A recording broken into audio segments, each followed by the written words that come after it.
जय हिंद दोस्तों। संविधान में देखते हैं मौलिक अधिकार, जो प्रश्न पूछे गए हैं अभी तक एग्जाम में, उसका देखते हैं हम लोग। चलिए स्टार्ट करते हैं। कह रहा है कि मौलिक अधिकार का मैग्ना कार्टा किसे कहा जाता है? तो किसको, अरे सॉरी, संविधान का मैग्ना कार्टा किसे कहा जाता है? तो मौलिक अधिकार को। किसको? मौलिक अधिकार कहा जाता है। 2 नंबर क्वेश्चन कर रहा है कि जनता के प्रति विधायिका और कार्यपालिका की शक्तियों का मर्यादित कौन करता है? कह रहा है कि जनता के प्रति विधायिका और कार्यपालिका की शक्तियों का मर्यादित कौन करता है? तो मौलिक अधिकार। कौन करता है? मौलिक अधिकार करता है। 3 नंबर देखिए, कह रहा है कि संविधान का कौन सा अनुच्छेद है? अनुच्छेद भारतीय नागरिकों को मौलिक अधिकार प्रदान करता है। तो अनुच्छेद कहाँ से? 12 से 35। 12 से 35 मौलिक अधिकार का वर्णन किया गया है। तो वही कह रहा है कि संविधान का कौन सा अनुच्छेद जो है भारतीय नागरिकों को मौलिक अधिकार प्रदान करता है? तो 12 से 35। अगला देखिए, कह रहा है कि मूल अधिकारों का प्रारूप किसने बनाया था? तो मूल अधिकारों का प्रारूप बनाए थे कि पंडित जवाहरलाल नेहरू। मूल अधिकारों का प्रारूप किसने बनाया था? तो पंडित जवाहरलाल नेहरू। सबसे पहले मूल अधिकारों की मांग किसने और कब की थी? कह रहा है कि सबसे पहले मूल अधिकारों की मांग किसने और कब की थी? तो 1931 के कराची अधिवेशन में मांग किया गया था मूल अधिकार का। और किसने की थी? वल्लभ भाई पटेल ने की थी। ठीक है, सरदार वल्लभ भाई पटेल। अगला देखिए, क्वेश्चन कह रहा है 6 नंबर कि जब संविधान बना तब भारत के नागरिकों को कितने मौलिक अधिकार मिले थे? देखिए क्वेश्चन बहुत अच्छा है कि जब संविधान बना तब भारत के नागरिकों को कितने मौलिक अधिकार मिले थे? 7। कितने? 7। लेकिन अब कितना हो गए हैं? अब हो गए हैं 6। ध्यान देना है, ये क्वेश्चन बहुत ज़बरदस्त है। देखिए कह रहा है कि जब भारतीय संविधान बना था तो उस समय भारतीय नागरिकों को कितने मौलिक अधिकार मिले थे? तो 7।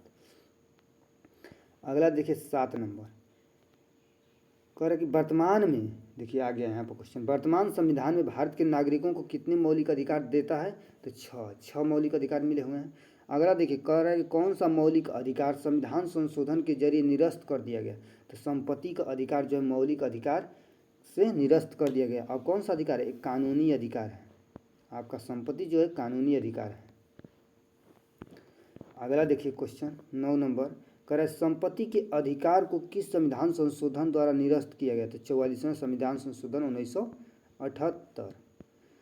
कह रहा है संपत्ति के अधिकार को किस संविधान संशोधन द्वारा निरस्त कर दिया गया? तो 44वें संविधान संशोधन द्वारा।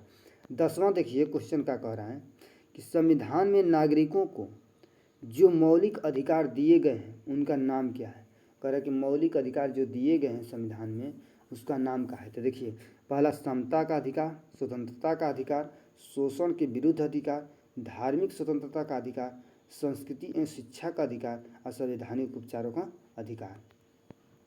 अब देखिए 11 नंबर क्वेश्चन देखिए, कह रहा है क्या कि भारतीय नागरिकों को संविधान का कौन सा अनुच्छेद समता का अधिकार प्रदान करता है? कह रहा है कि भारतीय नागरिकों को संविधान का कौन सा आर्टिकल कह रहा है कि समता का अधिकार प्रदान करता है? तो समता कौन सा हो जाएगा? 14 से 18। अनुच्छेद 14 के तहत कह रहा है कि अनुच्छेद 14 के तहत भारत के नागरिकों को विधि के समक्ष समान अधिकार प्राप्त है। यानी राज्य सभी नागरिकों के लिए एक समान कानून का प्रावधान करेगा, उसी तरह उसे लागू करेगा। कह रहा है कि 14 जो है भारतीय नागरिकों को विधि समक्ष समान अधिकार प्राप्त है, यानी राज्य सभी नागरिकों के लिए समान कानून बनाएगा। ये नहीं कि एक राज्य में दूसरा कानून है, एक राज्य में कुछ दूसरा कानून बनाएगा, ये बात नहीं है। अगला देखिए 15 कह रहा है, 15 कह रहा है कि अनुच्छेद 15 कह रहा है कि किसी भी नागरिक के साथ राज्य में धर्म, जाति, लिंग, नस्ल, जन्म स्थान के आधार पर भेदभाव नहीं होगा। यानी किसी भी नागरिक को राज्य में धर्म के आधार पर, मान लीजिए कोई धर्म है, कोई धर्म है, तो उस पर भेदभाव नहीं होगा। जाति भी होगा तो नहीं होगा। मेरा संविधान बताता है किस अनुच्छेद के अंतर्गत? 15 के। अगला देखिए 16 कह रहा है कि अनुच्छेद 16 के तहत भारत के सभी नागरिकों को राज्य के अधीन किसी भी पद पर नियुक्ति के लिए उपलब्ध समान अवसर की प्राप्ति का अधिकार मिलेगा। यानी कह रहा है कि आपका अधिकार है कि राज्य के किसी भी पद पर आप समान अवसर की प्राप्ति के अधिकार है। अनुच्छेद 16। असत्ता का अंत, अस्पृश्यता का अंत, अनुच्छेद 17। 18 में कह रहा है कि अनुच्छेद 18 के तहत भारत का कोई भी नागरिक राष्ट्रपति की आज्ञा के बिना किसी देश से किसी भी प्रकार की उपाधि स्वीकार नहीं करेगा।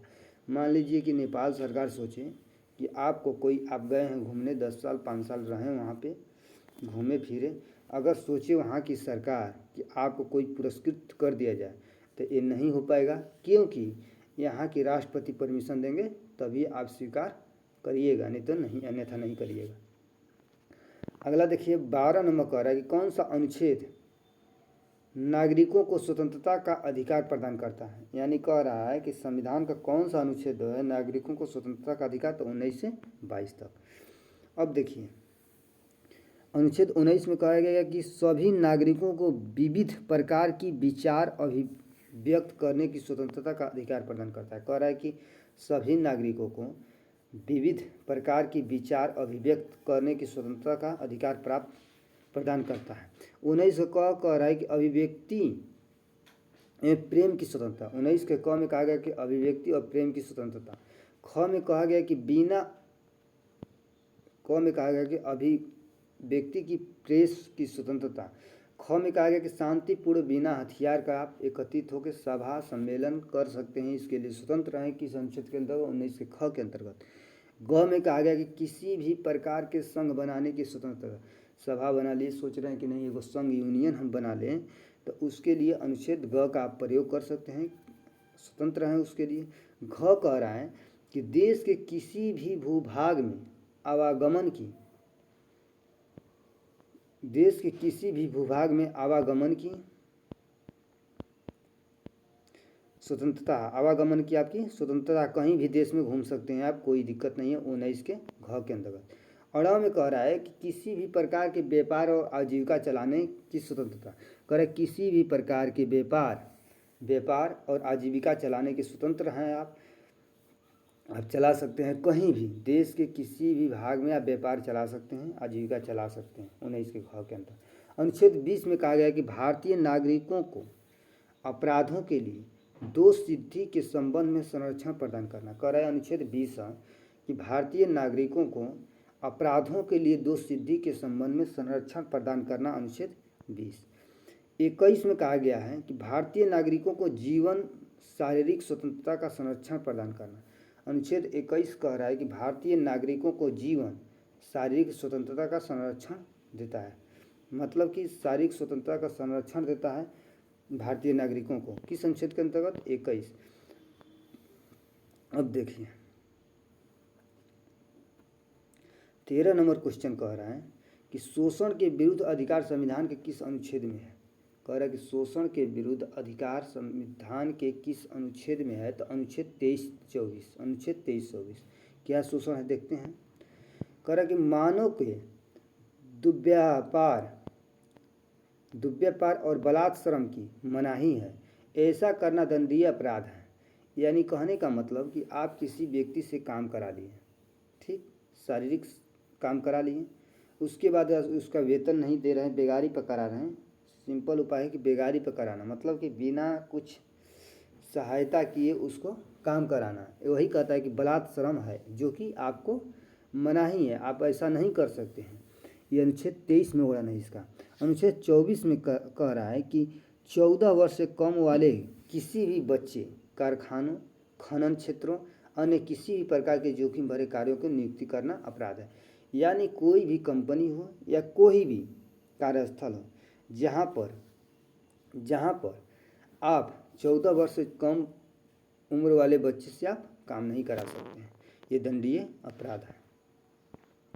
14 नंबर क्वेश्चन का कह रहा है, देखिए कि कह रहा है कि किस अनुच्छेद में धार्मिक स्वतंत्रता के अधिकार का जिक्र है। कह रहा है कि संविधान के किस अनुच्छेद में धार्मिक स्वतंत्रता का अधिकार का जिक्र है, तो 25 से 28 में। किसमें, 25 में 28 में, 25 से 28।